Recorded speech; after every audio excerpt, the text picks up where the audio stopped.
Good morning, everyone. Good to see you. Did everybody have a good Thanksgiving? You still got leftovers in your fridge? Oh, that's good. Good. It's good to see you this morning. For those of you joining us online, we're glad that you are with us as well. I hope that you can see, for those of you that are watching at home, how cute everything looks up here. We have a Grinch Christmas scene going on. And I just want to say thank you so much to Cindy Kirsch and Tara for putting it all together for us. It looks so adorable. Thank you so much. All right, let's worship together.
Good morning, everyone. My name is Libby Moore. My pronouns are she, her. I'm so glad to see you this morning. At this time, I'd like to dismiss the children to Godly Place. So if you have a child age 4 through 2nd grade, feel free to send them on back for some children's time. The older kids will have an opportunity for Godly Play during the Sunday school hour today. We're starting a series today for Lent, and we're kind of talking about Advent of, not Lent, Advent. I'm getting my words mixed up here. We're kind of talking about this idea of how sometimes during Advent we don't always feel happy and good and hopeful and joyful, and how do we get to that place? And we're kind of starting a series today on that. So some of our songs this morning are kind of tilted that direction. Some are traditional Advent songs, and some are more just worship songs that lean in that direction. So I hope that your spirit is kind of moved, and it kind of puts you in the spirit of Advent this season. All right, let's continue.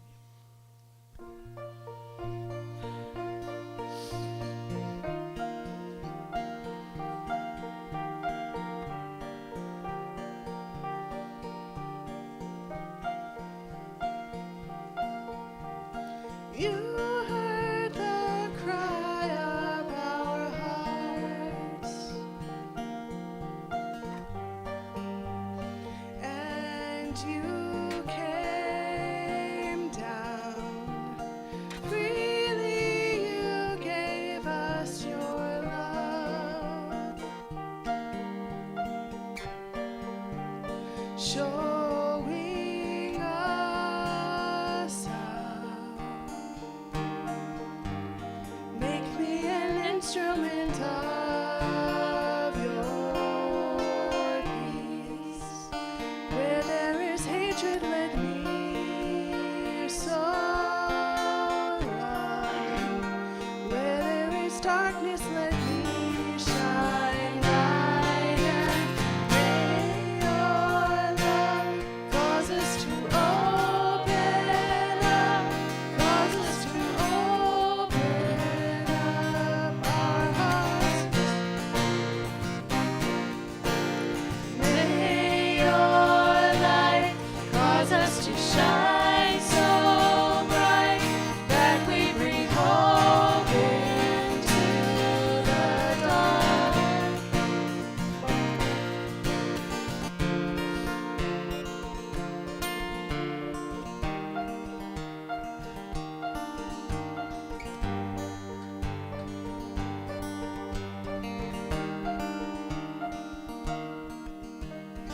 All that we do without love,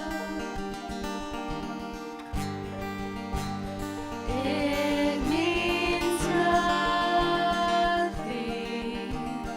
Grant us the courage to give, as your calling.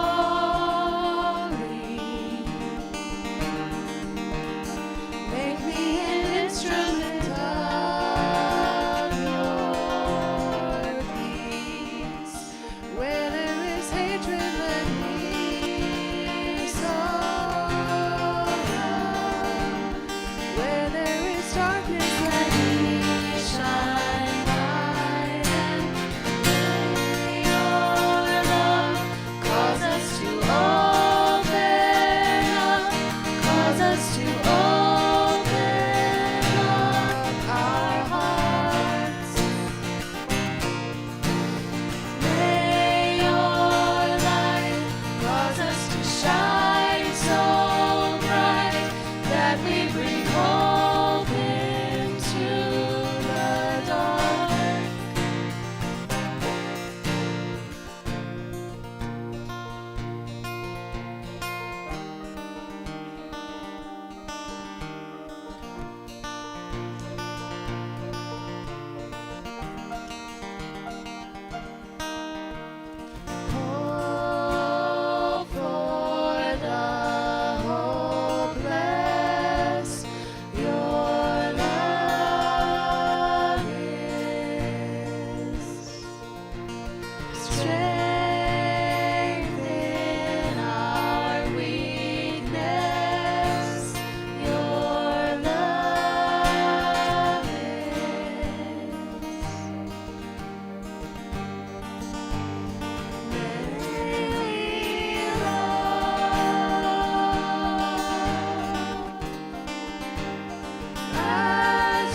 Good morning, everyone. You can have a seat for a minute if you would like.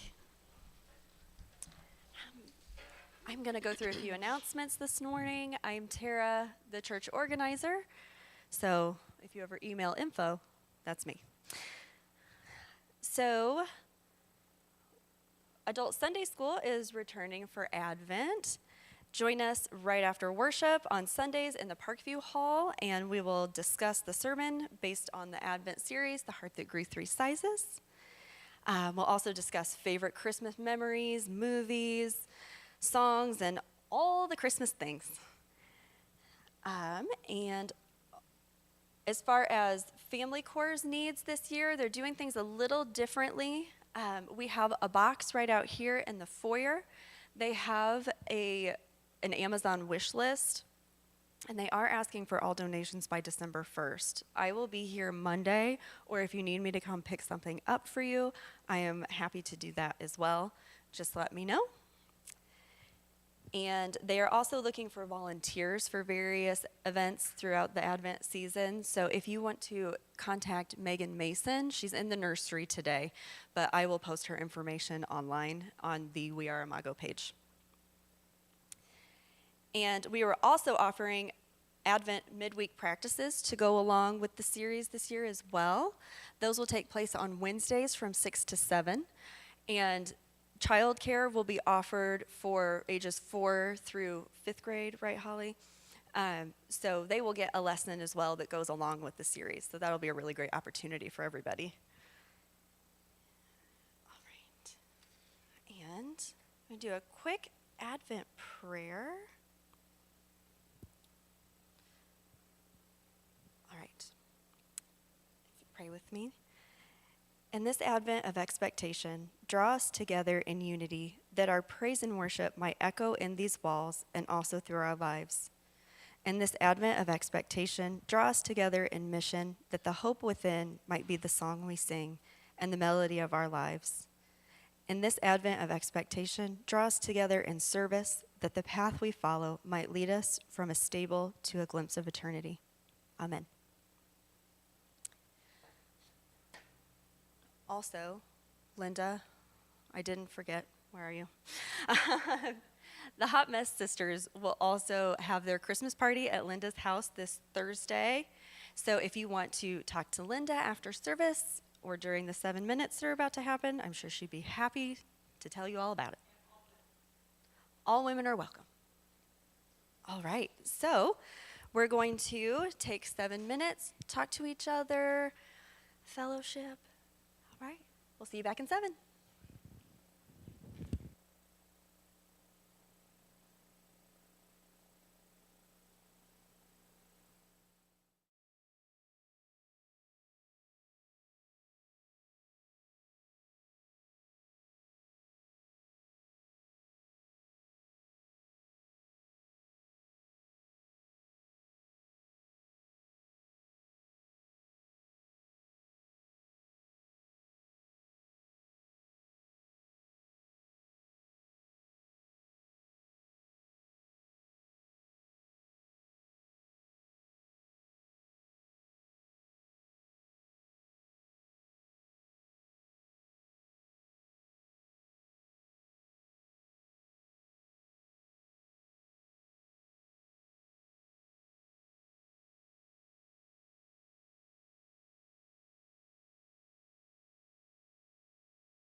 Invite you to join us as we come back from our 7 minutes of fellowship. Join us in song as we come back. Hey y'all, real quick. This is a song I mashed up a few years ago with a well-known classic hymn, and then one of the songs that Imago wrote called Song of Zechariah. So some of it's going to be familiar, some of it probably not. But feel free to sit there and silently judge as you listen to these words over how it sounds. But no, it's good. I enjoyed it. It's a song about the anticipation and the coming of Christ, which is where we are here in Advent, as Libby just said. So, sorry to steal all that. Okay. Here we are.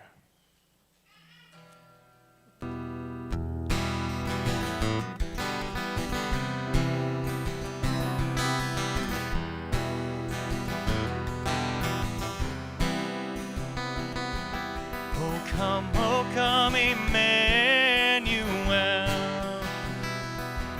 and ransom captive Israel that mourns in lonely exile here, until the Son of God appear. Rejoice, rejoice.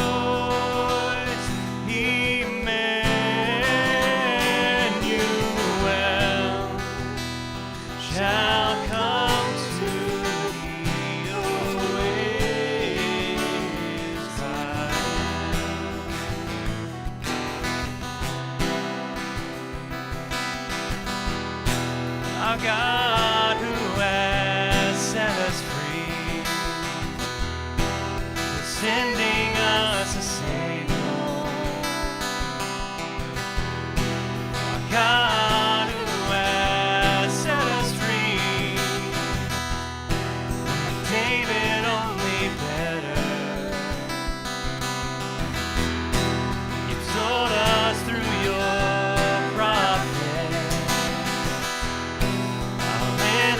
not to see. You told us through your prophet, have mercy for those in need. Rejoice, rejoice, Emmanuel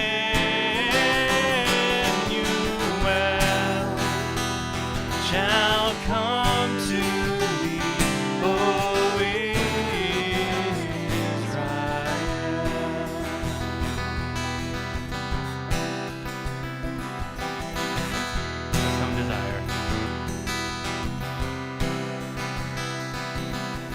come, desire of nations, bind of all peoples in one heart and mind.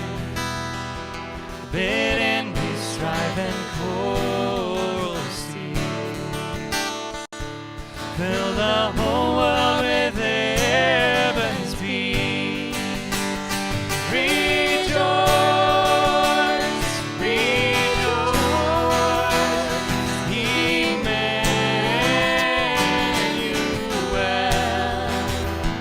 shall come to thee, O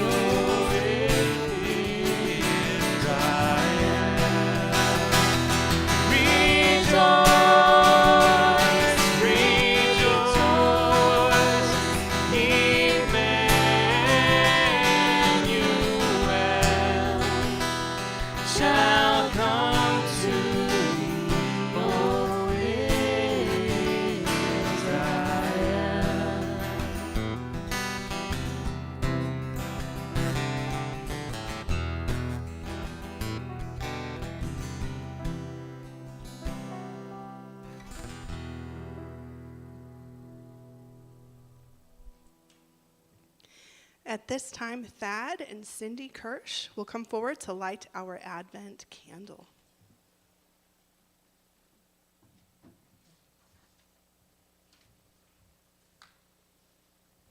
Hi, I'm Cindy. My pronouns are she and her.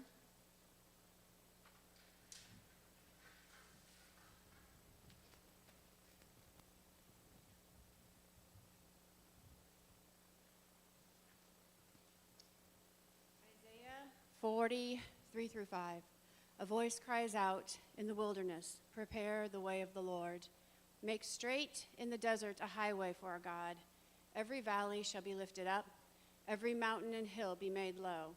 The uneven ground shall become level, and the rough places a plain.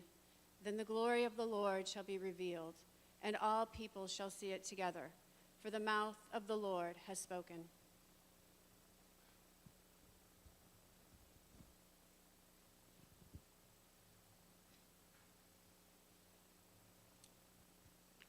Yeah, good morning. I'm Thad Kirsch. My pronouns are he and him.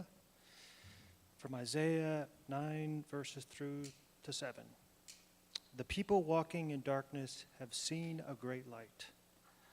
On those living in a pitch-dark land, light has dawned. You have made the nation great. You have increased its joy. They rejoiced before you as with joy at the harvest, as though who divide plunder rejoice. As on the day of Midian, you've shattered the yoke that burdened them, the staff on their shoulders and the rod of their oppressor. Because every boot of the thundering warriors and every garment rolled in blood will be burned, fuel for the fire. A child is born to us. A son is given to us. And authority will be on his shoulders. He will be named Wonderful Counselor, Mighty God, Eternal Father, Prince of Peace. There will be vast authority and endless peace for David's throne and his kingdom, establishing and sustaining it with justice and righteousness now and forever. The zeal of the Lord of heavenly forces will do this. This is the word of the Lord.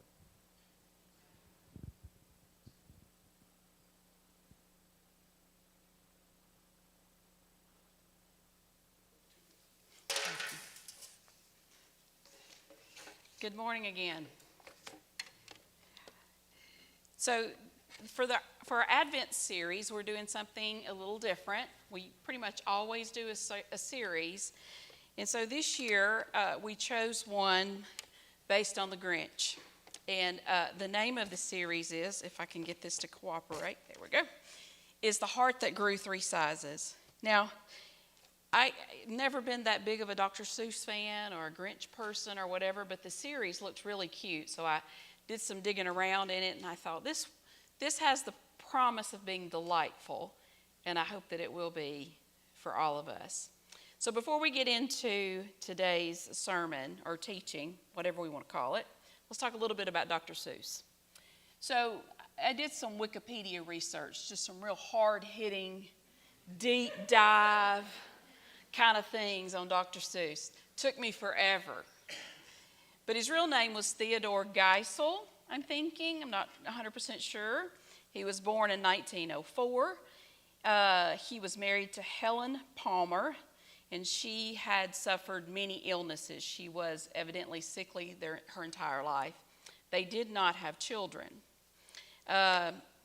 He wrote over 80 books that sold over 600 million copies and was translated in over 20 languages. I know we have some school teachers in the sanctuary this morning. How many of you use Dr. Seuss in your classroom? Yeah, back there. Do y'all don't? He's a little young for your guys, right? Yeah. My favorite story of Dr. Seuss is also from Wikipedia. I hope you can appreciate how hard this was for me. In May of 1954, Life magazine published a report on illiteracy among school children, which concluded that children were not learning to read because their books were boring. William Ellsworth Spalding was the director of the education division at one of those publishing companies, and he compiled a list of 348 words that he felt were important for first graders to recognize. He asked Geisel to cut the list to 250 words and write a book using only those words. He did. Anyone want to guess what book that was? Cat in the Hat. I think that's pretty clever. He used all 236 words in that book. According to Matthew Rawls, who actually was writing this series on Advent about the heart that grew three sizes, He said that Dr. Seuss wrote the children's book, How the Grinch Stole Christmas, in 1957 as a story that pushed against mainstream Christian traditions. As Rawls says, he tried to avoid kitschy and sentimental moralisms, and in the process developed a character synonymous with ill temper, mischief, and an irrational distaste for all things Christmas. Geisel himself couldn't stand sleigh bells, sappy music, and garish decorations, and soon realized that he was writing The Grinch about himself. Dr. Seuss was the Grinch. Dr. Seuss's wife also suffered a stroke the same year that he wrote The Grinch, and I can't help but wonder if that played into what he was feeling as he wrote this character in this book. He was grieving. And it's like this. I thought about this too, like when our world is falling apart and other people around us are happy and enjoying their lives, we can be a little resentful sometimes, right? I mean, I've been there. Like, how can you be having fun when I'm dying inside, or when this Christmas is horrible for me and you're enjoying it? It can be hard. That's just our human condition. Dr. Seuss wrote this book quickly and was mostly finished with it within a few weeks. Biographers Judith and Neil Morgan wrote, it was the easiest book of his career to write. Pain will do that, right? It just flows. It just flows. Except he had a hard time with the conclusion. Dr. Geisel said, quote, I got hung up on getting the Grinch out of the mess. I got into a situation where I sounded like a second-rate preacher or some biblical truism. Finally, in desperation, without making any statement whatsoever, I showed the Grinch and the Who's together at the table and made a pun of the Grinch carving the roast beast. I'd gone through thousands of religious choices, and then after 3 months, it just came out like that. Dr. Seuss was not crazy about the commercialization of Christmas. We all struggle with that too, right? Are there some things that you don't like about Christmas? I want to open this up to you guys for discussion. So let's start with this particular one to focus a little bit. Let's start with a Christmas song that you do not like. And on the outset of this, I want to say I don't like any Christmas music. Maybe I'm Grinch. I'm not real sure. But I just don't like it. It doesn't do anything for me. I don't know why. I'm looking at my fellow Enneagram 4s. I'm wondering, Vicki, do you like Christmas music? Okay, never mind. Thank you, Megan. Megan does it. You do? You do love Christmas? Do you like listen to it in the car all the time? Yeah. Yeah. Yeah, okay. All right, so Elmer likes it all. We might have problems in this relationship. Go ahead. I have one in particular that I absolutely cannot stand, and it's simply having a wonderful Christmas time. Like The Beatles? yeah, Okay. cannot stand it. Okay, Libby does not like the Beatles. You know, the simply having a wonderful Christmas time. Who else? What's one you don't like? Santa Baby. Okay. Yeah, Santa shouldn't be seen like that. That's right. Yes. Yes, Little Drummer Boy. That's right. And if there had been, somebody would have been like, get out. Right? What else? What do we not like? Grandma got run over by a reindeer. Yeah. Vicki. Yes, Silent Night is the worst. Who else? Do you have one? Okay. What's one that you could just listen to over and over again? Kelly said Silent Night. Yes. Oh, Christmas Tree. Yeah. Yes. Jingle Bell Rock. Oh, that's cute. Yes. Deck the Halls. Yeah. Yeah. It's a good one. Anyone else? Yes.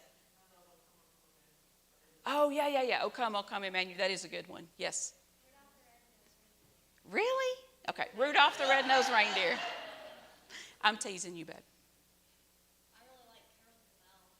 Carol of the Bells. Now, that's good. I like that. Yeah. Yes.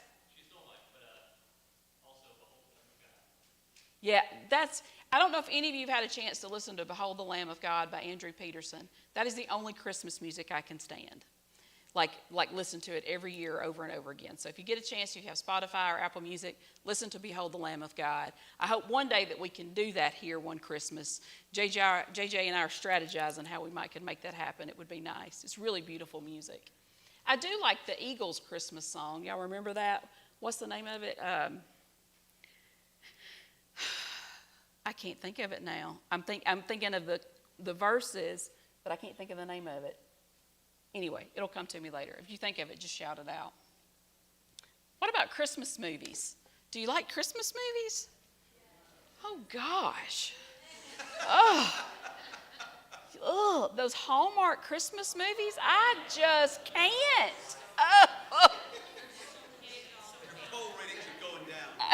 Terry says my poll ratings are going down.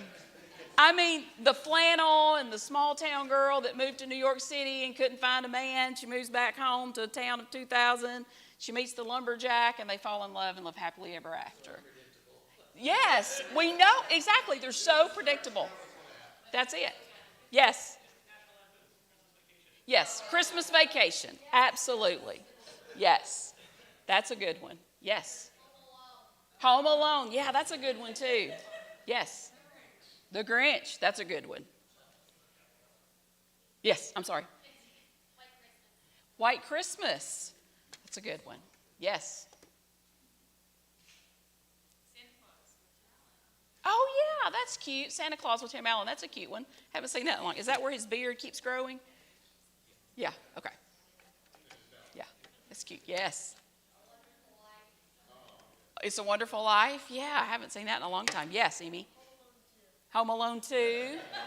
Is that yours?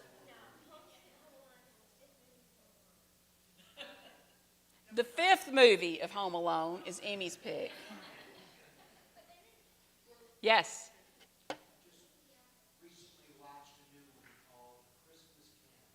The Christmas Candle. Is that based on a book? Interesting. Now that I might watch.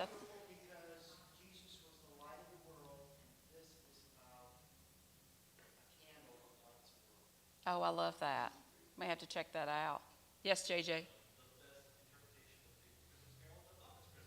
Yes, the Muppets Christmas Carol. That is good. That is good. So, in the story of the Grinch, we are told that he hated Christmas. He hated it.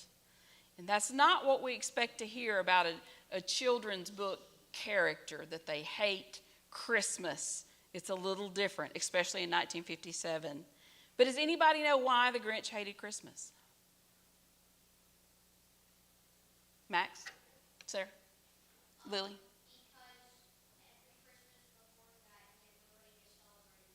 Okay.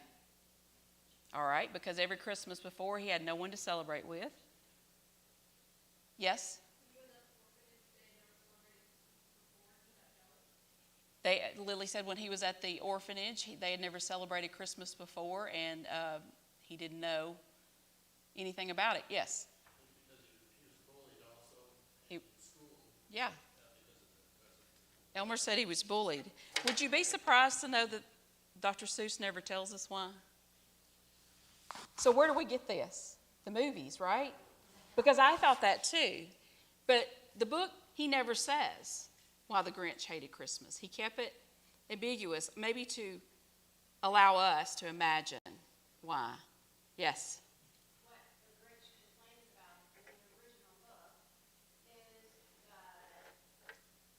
decoration and the presents and the Yes. feasts and the marketing of Christmas. Yes, the marketing of Christmas, yes. If that goes away, then Christmas will go away, right? Yes, that's right. That's exactly right. So, I love a good backstory. Like, why does someone behave the way that they do, right? Like, I've never been a big Marvel fan, but I happened to marry someone who is obsessed with it. And so last summer, I watched the Marvel movies from the beginning to the latest one. It took me all summer to do it. The plot's about that thick. And it's so funny because my husband would sit there and be trying to explain that, and I was like, I got it, dude. I got it. This is not complicated. I got you. But what was interesting to me about the villains in the Marvel movies, they always have a reason as to why they're so bad, right? And some of them have some really bad backstories.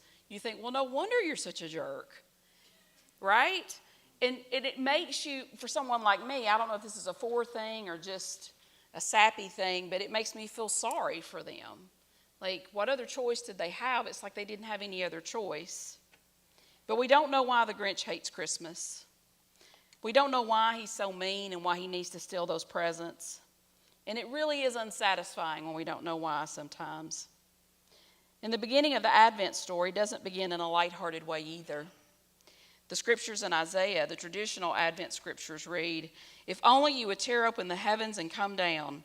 Mountains would quake before you like fire lighting the bush, igniting brushwood, or making water boil. If you would make your known to your enemies, the nations would tremble in your presence." The Advent story begins with suffering, with fear and loss, with all the ways that we get it wrong, with abandonment, with betrayal. So you and I are encouraged to look at the Advent story with honesty and vulnerability. Things are not perfect. Things were not perfect then. Things are not perfect now. For some of us, it's really fallen apart. And some Christmases, it's very easy to identify with the Grinch. And so, yeah, Advent is a story of preparation. It's a story of waiting. It's a story of suffering, long suffering. They waited a long time for this Messiah. It's also a story of hope and peace and light and love. And the tension of these things should not be missed by us. So let me ask another question about the Grinch. What color is the Grinch? Yeah? Okay. Green. He was not green. I know, isn't that crazy? He was white. Yes. He was white with red eyes. But when they go to make the movies or the cartoons, they needed to have a color for him so he would kind of stand out. So they felt like that lime green. Can you see his hand right over here coming out of the Christmas tree? He needed to be that color. It really stood out. But he just had white skin and red eyes. I mean, the whole book is red, white, and black. Isn't that interesting? I didn't know that. Very fascinating. But we do easily misremember things, right? Herod misremembered something. Herod did, the Judean ruler in the Gospel of Matthew. He had forgotten the story of the foretold Messiah. You see, Herod's father was an Edomite, and his mother was a Jewish woman, and his father converted to Judaism. So Herod was raised as a Jew. Herod had every opportunity to know these scriptures, but either he never took the opportunity or he forgot. Matthew Rawls likes to imagine that he forgot. He says that Herod had forgotten the scriptures that foretold the birth of this Messiah, who would bring peace to earth and make things right. This Messiah would not be this tyrant or overlord or this malevolent dictator. Herod, if he had not forgotten, could have viewed this news of this birth with interest, with curiosity. But he didn't. He became afraid. And when he was afraid of losing his power, afraid the people might like this new guy better, in his anger, he forgot the story, the prophecies. And in his anger, he reacted badly. And in the same way, why in the world would the Grinch be upset at the Whoville people for simply enjoying their lives? He could have been a part of them. There was no reason he couldn't have just walked down there and been a part of their community. But he didn't. He stayed away from them and watched them from afar. And that caused him to seethe with this anger and this resentment, this misunderstanding that led to hate. And his hate, as Rawls says, warped his understanding and his memory of what Christmas was, just as Herod's fear and desire for power prevented him from seeing the birth of Jesus as good news.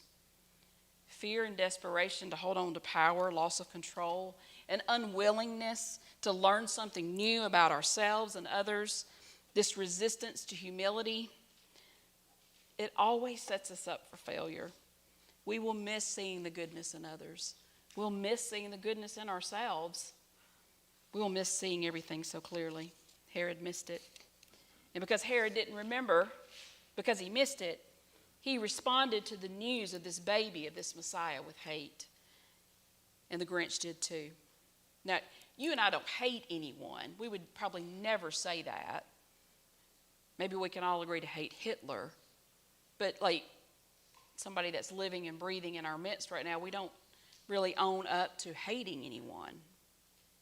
But we can certainly be hateful toward others when we misremember, when we forget that we've had hard Christmases too. We've all experienced job layoffs, financial instability, divorce, death, and on and on. We can quickly become hateful in our thoughts toward others, and we have to be on guard against that. You know, the Grinch assumed certain things about the people of Whoville. He assumed that there was no way their happiness and delight was real. Nobody could be that happy. And he also believed that they were only happy because of their things, because of their Christmas gifts, because of their pretty trees, because of their good food, their roast beast, as he called it. He misjudged. He assumed wrong. And so Advent is a time for us to be introspective about our own suffering, our own examination of how we might be thinking hate-filled thoughts towards someone. Are we resentful of others? Are we paying attention to others' sufferings? Advent gives us time to ponder all these things. And it gives us time to face our own expectations. Now, some of us have unrealistic expectations of Christmas, right? Don't we sometimes get it hyped up in our head a little bit too much? And it doesn't come out the way that we planned it in our head, and how disappointing that can be. And Christmas might be hard. For me, I realize that Christmas can be tough for some of us because of unpleasant memories that may be there from years gone by. This is my story. I had unpleasantness in my childhood around Christmas, and the book, The Body Keeps the Score, before I even know it, once November starts hitting, my body is responding to that, and I don't even realize it until I catch it much earlier than I used to, but it does happen. And your body may respond that way too at Christmas. For me, I become a little bit more withdrawn. I become more quiet. I sleep a little more than normal. I don't really enjoy the hustle and bustle because I can be resentful. And I want to get far away from it.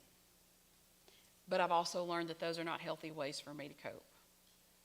And so I try to actively push against that once I see it happening in my own life. And that may be your story too. And it's okay if it is. Do what you need to do. Take a day off. Sleep a little longer if you need to. It's okay. Sometimes Christmas is hard. We know that Geisel, Dr. Seuss, struggled at Christmas, obviously. I don't know if he struggled the rest of the time during the year, but he definitely had some pain that he had to wrestle with too. You know, the Grinch has unmet expectations too. He expects everyone in Whoville, when they realize that their Christmas presents are gone, that their trees are gone, that their decorations are gone, he expects that he's going to hear all this wailing and crying and carrying on, and he just can't wait. He wants to hear that. He wants to hear them be sad. He wants to. He's waiting on it, and he doesn't get what he wants. He has unmet expectations. You know, Advent is waiting. It's purposeful. It's meaningful. It causes us to slow down and practice patience. I didn't grow up celebrating a tradition of Advent. I grew up, all of December we just sang Christmas songs every Sunday, and I guess the preacher talked about different Christmas stories that he could talk about. Notice I said he. we didn't do Advent. So this has been a newer concept for me, probably within the last 10 or 12 years. But I like this practice of Advent because it forces me to take it all in. It forces me to slow down and take it all in. Sharon Miller says, waiting feels hard and unnatural, as if we are hanging in suspended animation, stuck in a purgatory outside God's true will. But Advent reminds us that waiting is not a detour from the path. From Moses to David to Israel, we see waiting is part of our formation. This phrase she uses is waiting is part of our formation. It just made me think about the work that like Vicki and Brian and some of you do with formation communities, and that waiting is a part of that. But for the Grinch, his expectations didn't get met. And I tried to imagine what I would have done had I been a Whoville resident. Would I have been singing around I don't know. I probably would have been sad. Probably would have been angry.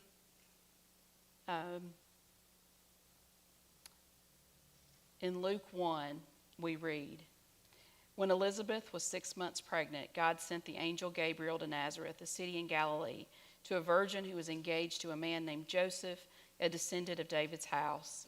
The virgin's name was Mary. When the angel came to her, he said, rejoice, favored one, the Lord is with you. She was confused by these words and wondered what kind of greeting this might be. You know, Mary, the mother of Jesus, she probably had expectations too. She was young, but she probably expected one day she would be betrothed. She was. One day she was going to marry Joseph. One day she was going to have a family. One day she was going to have her own home like her mom did. But those expectations got upended by that visit from the angel. Now what? Does that mean any of her expectations are out the window? And then at some point, she recites in the Magnificat, he has shown strength with his arm. He has scattered those with arrogant thoughts and proud inclinations. He has pulled the powerful down from their thrones and lifted up the lowly. He has filled the hungry with good things and sent the rich away empty-handed. Through Mary, God tells us that he is breaking through. He is making a way. He is redeeming, and expectations will not be met. The expectation of a Messiah is that he will be a Davidic figure. He will topple the corrupt, the unjust imperial system. He will slaughter the people that deserve slaughtering. The Messiah will make things right, and he will physically rule their world. That was their expectation. Over the past few months, I've been doing some reimagining in the biblical text because I listened to a podcast called The Daily from the New York Times. Some of you also listened to it.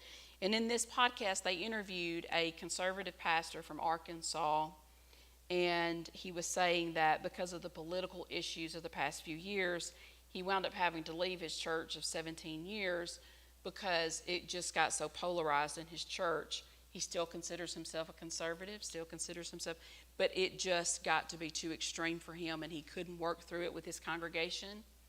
They weren't listening, and he just felt like, he told his wife, I need to leave now while I still love them. I don't want to be forced to leave, and I don't want to be forced to not love them anymore. So he left. And in that podcast, he spoke when he was in seminary of an African-American professor who taught them to not see themselves as the hero or the victim in the biblical story, but as the perpetrator. To imagine themselves as Rome or the misguided Pharisee. Imagine yourself being one of the ones who stoned Stephen or the priest who walks past the injured man on the side of the road. I've never done that. I'm the one in the ditch. I'm the one about to get stoned, right? I don't imagine myself being the bad guy. My expectation when I read verses, these biblical stories, is I'm the good guy. I'm wearing a white hat. I am the resident of Whoville. I am Cindy Lou Who. I am Spider-Man. I'm not the Green Goblin. Is that a guy that's against Spider-Man? Thank you. Thank you. I am Thor and not Loki. Is that right? Okay. I am the woman. I am the one. But the truth is, I am not always the hero. Not always the victim. I'm not always wearing a white hat. And I'm not saying that to make you or me feel bad. I'm just being honest. The point I'm trying to make is not, oh, let's go feel bad about ourselves. We feel that anyway. But what I am saying, we have to imagine ourselves as both, because we are that complicated. We get our white hats dirty sometimes. They get scuffed. We sometimes do pass by people laying in a ditch. Sometimes we are the Grinch. And I say this because I believe it's important that we estimate ourselves correctly. I say this because we all need grace. And because we all need grace, we must remember to give it to others. Our expectations of ourselves are sometimes skewed. Sometimes I think I'm better than I really am. Sometimes I think I'm worse than I really am. We can get skewed. We need humility. We need honest appraisal. Now, this is how I want to wrap this up. Unmet expectations, as Rawls says, is sometimes the very thing we need. The Grinch needed his expectations to go unmet because he needed to be healed from his incorrect estimation of others and his incorrect estimations of himself. He saw the people of Whoville through a lens of fear, which caused him to hate them. He needed his lens cleaned. And they were, through his unmet expectations. Mary needed her expectations to go unmet, and because of her, we have Jesus, the hope of the world. We need our expectations to go unmet. We need to be humbled every now and then. We need reminding of how desperately we need grace. Because when we are reminded of how desperately we need grace, we give it away more freely toward others. Only then can we offer one another hope. And we need hope, just as we lit the hope candle this morning. Hope for when our unmet expectations are dashed. Hope when suffering within ourselves is all we can see this Advent. Hope when our preconceived notions about situations and people are skewed. Hope to see ourselves clearly and able to see ourselves covered in grace.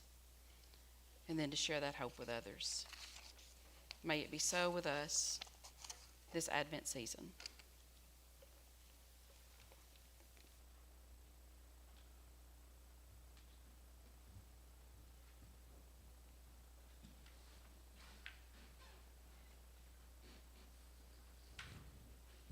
We invite you to stand as we conclude our service today with a song.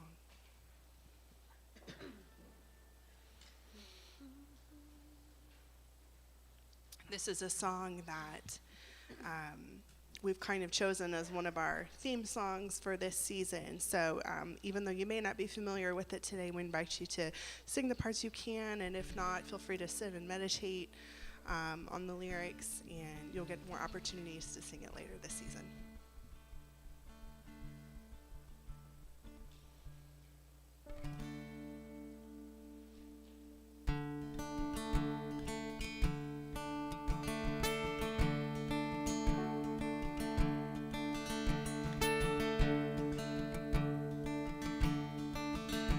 Oh, come, all you unfaithful, come, weak and unstable,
Imago, in this time of waiting, may you see the goodness in others and yourselves.